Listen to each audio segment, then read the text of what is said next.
Yohanes pasal 17, satu ayat saja pembacaan firman Tuhan, yaitu ayatnya yang ke-11. Demikian firman Tuhan. Yohanes 17 ayatnya yang ke-11. Dan aku tidak ada lagi di dalam dunia, tetapi mereka masih ada di dalam dunia.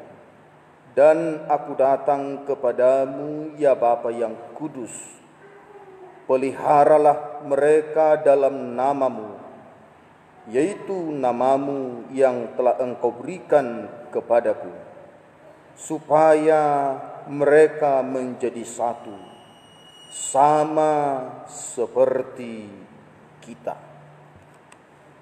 Nah, dalam Yohanes pasal 17 ayat yang ke-11 ini merupakan isi daripada doa Tuhan Yesus Kristus kepada murid-muridnya dan kepada seluruh umat yang percaya akan Yesus Kristus. Dan isi daripada doa Yesus ini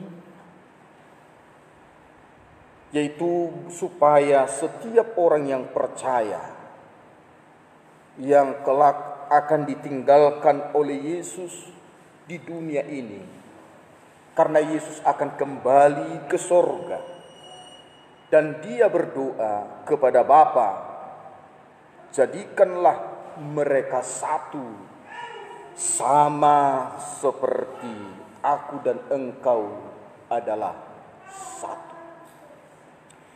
Jadi kesatuan ini adalah merupakan doa dari Yesus Kristus.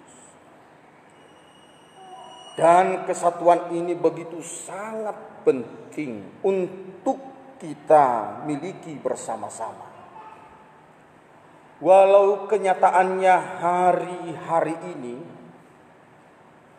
banyak orang sudah tidak merindukan namanya kesatuan. Kesatuan seperti kesatuan yang dimiliki oleh Yesus dengan Bapaknya. Sebab ada kesatuan yang menghancurkan. Ada kesatuan yang dibangun untuk merusak. Ada kesatuan yang dibangun untuk melakukan sebuah pemberontakan.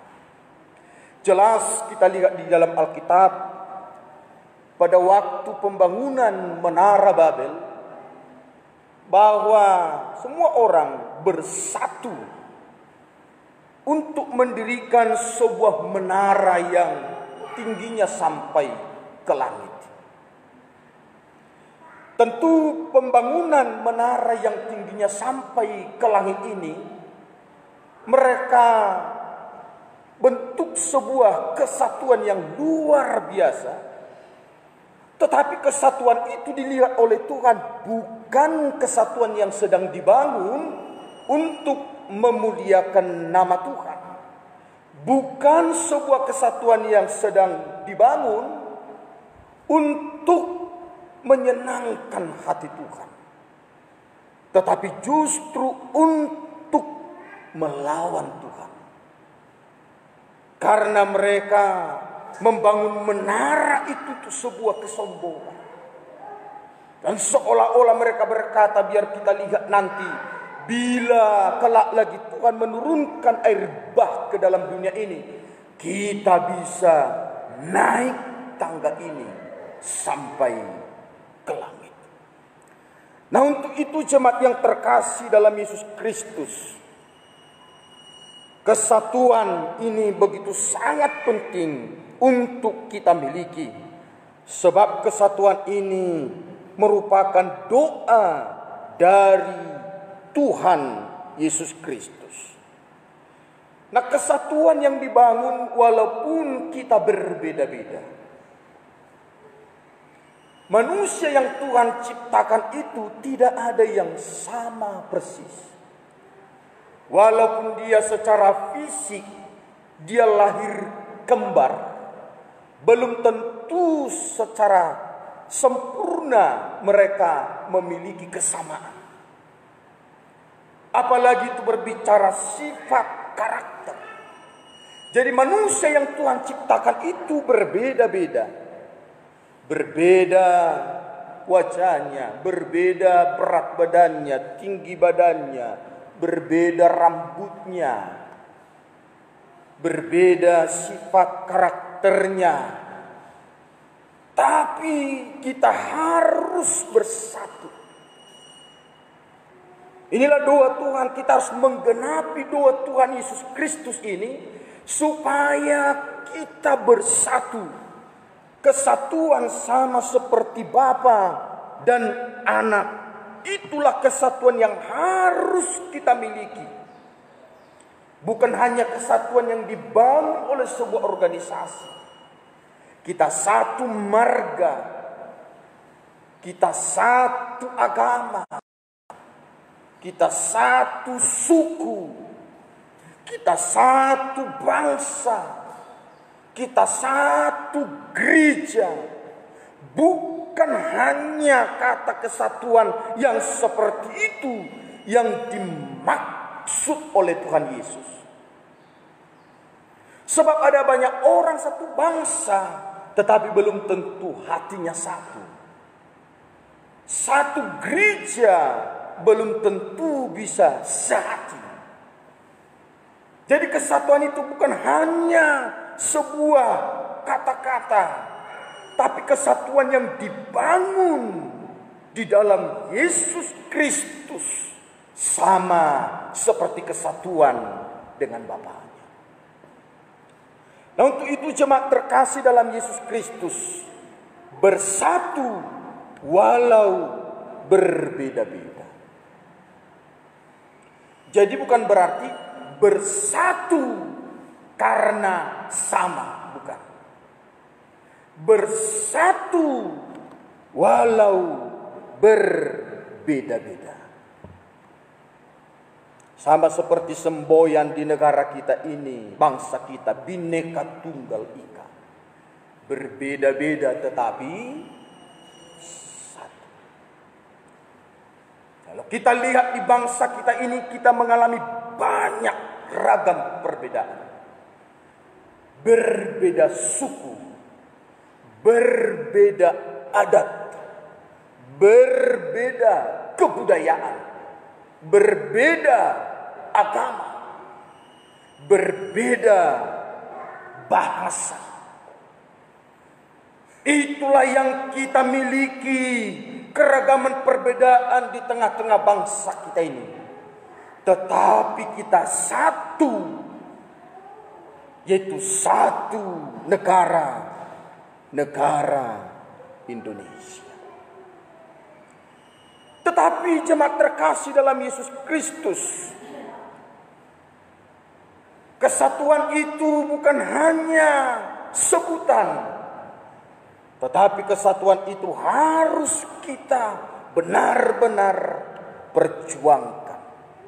Kita harus kerja keras untuk memilikinya. Walau untuk bersatu itu sangat sulit. Jangankan kita bersatu dengan orang lain, kadangkala di dalam diri kita ini pun sulit kita bersatu. Antara tubuh dan jiwa dan roh kita kadangkala sulit kita bersatu. Roh kita berkata, mari ibadah, mari cari Tuhan. Tapi daging kita lemah, tubuh kita maunya tidur. Tubuh kita ini maunya menikmati kesenangan duniawi. Antara suami dan istri ini juga pergumulan besar untuk bersatu. Tetapi bukan berarti bersatu itu tidak bisa. Untuk itu saya akan membawa kita kepada pemahaman, pengertian, supaya kita betul-betul merindukan, berjuang untuk memiliki kesatuan itu. Saya akan menyampaikan kesatuan walaupun kita berbeda-beda. Yang pertama, kita menjadi indah.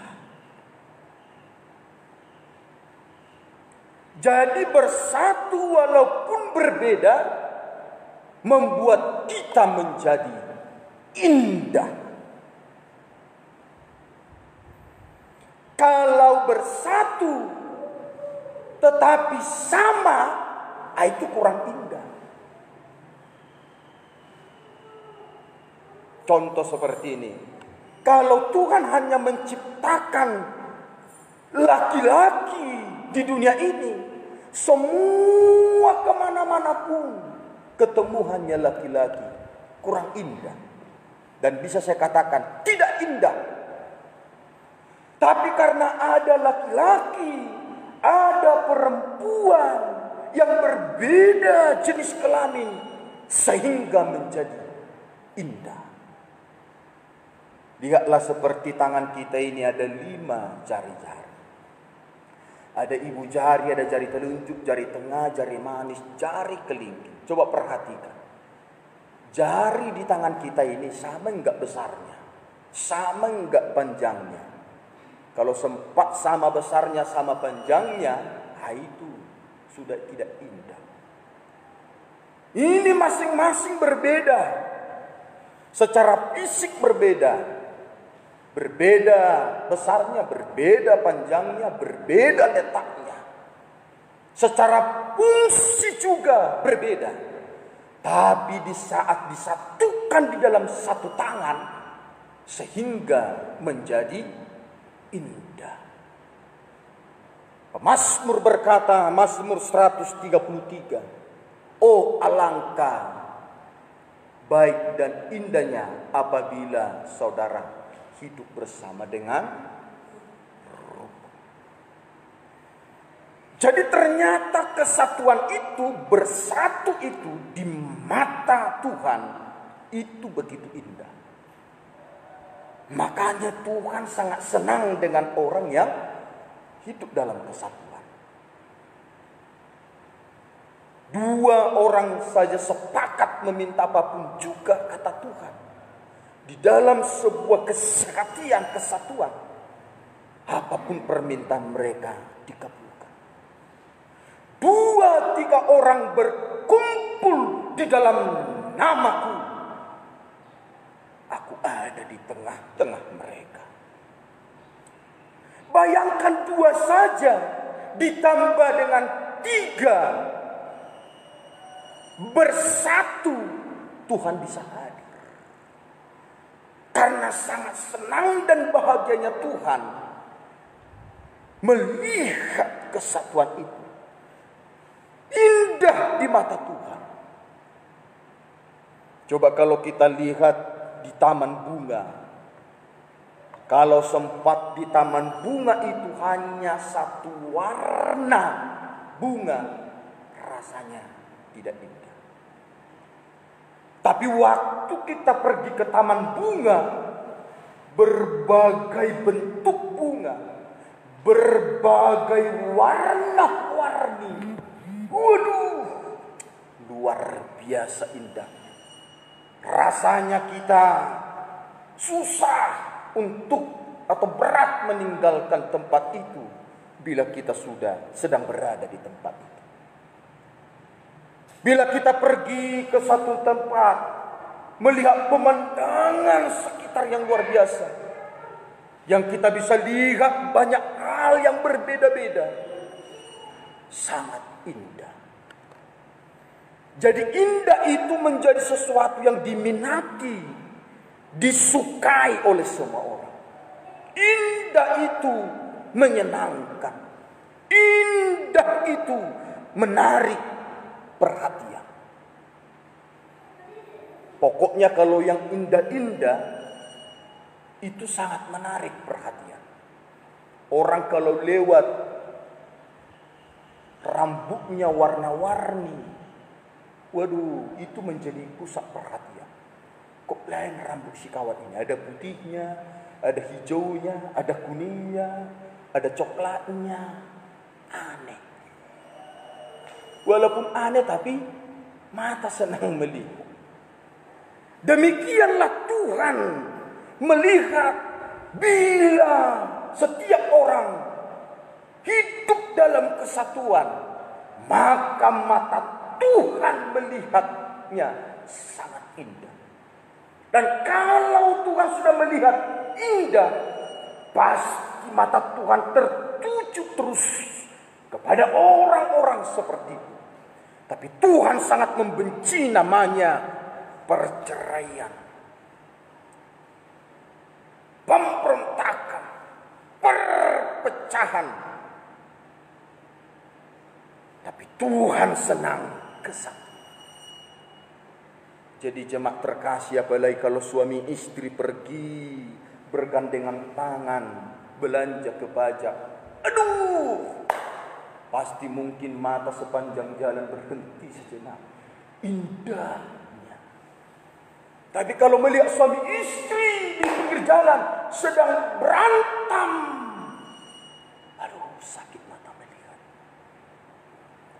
Apalagi satu keluarga suami istri, anak-anak.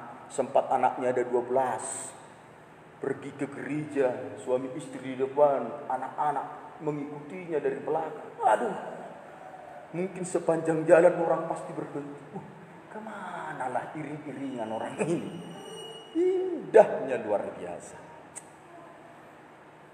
Jadi untuk itu jemaat terkasih, supaya kita indah di mata Tuhan, keluarga kita indah di mata Tuhan, mata Tuhan tertuju kepada kita. Mari kita miliki kesatuan. Amin. Yang kedua, bersatu walaupun berbeda membuat kita menjadi kuat. Membuat kita menjadi kuat. Dengan hanya sendiri kita bisa lemah. Coba saya ambil salah satu contoh yang paling kecil, yaitu keluarga. Kalau suami istri tidak bersatu, maka rumah tangga itu lemah. Keluarga itu lemah. Coba, istrinya dengan suaminya tidak cakapan. Aduh, ini hancur ini rumah tangga. Rusak ini rumah tangga. Istrinya tidak mau masak, suaminya tidak mau kerja. Aduh. Tapi kalau ada kesatuan yang luar biasa, pagi-pagi jam 4 atau jam 5 istrinya sudah masak, lengkap dia masak. Lalu dia bangunkan suaminya, Pak, sarapanlah, saya sudah siapkan. Aduh, betapa bangga dan bahagianya suami. Dibanguni langsung sarapan. Ya, diberangkatkan bekerja, semangat. Jadi dalam hal keluarga saja, bila kita miliki kesatuan itu menjadi kuat. Kita lihat seperti lidi. Kalau hanya sebiji lidi, apalah yang bisa dibuat oleh sebiji lidi? Gampang dipatahkan, kurang berfungsi. Tapi coba banyak lidi dikumpulkan, diikat menjadi satu kesatuan, dan disebutlah ia menjadi sapu lidi. Bayangkan, dipatahkan pun ini tidak akan bisa. Fungsinya juga banyak. Dia bisa sapu halaman dengan cepat. Walau halaman itu luas, tapi kalau coba dengan sebiji lidi, bagaimana bisa? Fungsinya kecil, lemah. Tapi kalau banyak lidi diikat menjadi satu kesatuan dengan lidi-lidi yang lain, maka akan ada kekuatan. Bisa kita lihat contohnya binatang yang sangat kecil, namanya semut. Semut walaupun badannya kecil, Tapi bila semut bersatu, gajah yang begitu besar bisa mereka kalahkan. Jadi jangan main-main dengan namanya kesatuan. Walaupun nampaknya kecil, tapi begitu bersatu, maka kuat. Pada waktu Musa mengangkat tangannya kepada Tuhan di saat bangsa Israel berperang. Nah, Tuhan berfirman, di saat tangan Musa terangkat, kemenangan akan menjadi milik orang Israel. Tapi pada waktu tangan Musa mulai penat, dia mulai lemah, hampir tangannya mulai turun. Kekalahan hampir di depan pintu. Tetapi datanglah Harun dan Hur menopang tangan Musa, sehingga tangan itu kuat sampai peperangan berakhir. Kemenangan menjadi milik orang Israel. Di mana ada kesatuan, di situ pasti ada kekuatan besar. Amin. Yang ketiga, bersatu walaupun berbeda. Bagaimana yang berbeda bisa bersatu? Karena mereka untuk membuat kita semakin saling melengkapi satu dengan yang lain. Jadi bersatu walaupun berbeda membuat kita saling melengkapi, saling menyempurnakan. Karena di dalam keberagaman itu kita pasti saling membutuhkan satu dengan yang lain. Masing-masing kita memiliki kelebihan, masing-masing kita memiliki kelemahan. Tidak ada manusia yang sempurna. Tapi lewat kesatuan kita bisa semakin disempurnakan. Apalagi kesatuan kita dengan Bapa di sorga, dengan Yesus Kristus, membuat kita menjadi sempurna di hadapan Tuhan. Jadi bersatu walaupun berbeda membuat kita semakin dilengkapi.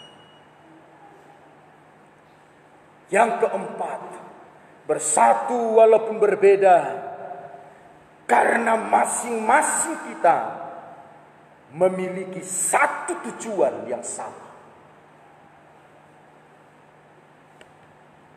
Memiliki satu tujuan yang sama. Seluruh orang percaya di dunia ini, apapun gerejanya, kalau kita mengarahkan hati pikiran kita hanya pada Yesus Kristus, pasti tidak ada gereja yang tidak bersatu. Semua pasti bersatu. Karena tujuan kita menjadi sama seperti Yesus Kristus.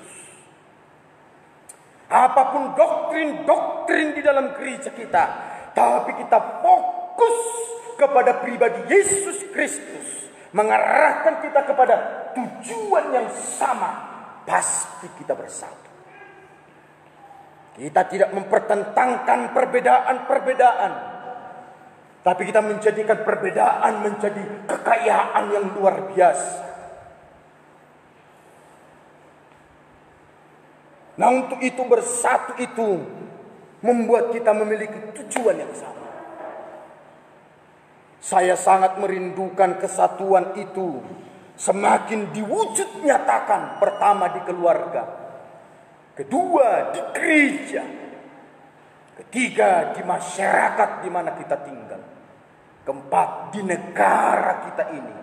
Saya sangat merindukan dan berdoa kesatuan itu semakin nyata.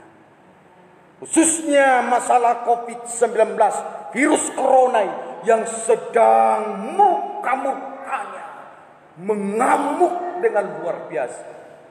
Saya yakin dan percaya bangsa kita akan terselamatkan dari virus corona ini, dari kesulitan, dari kelaparan, dari kesusahan, bila semua rakyat bangsa ini kita bersatu.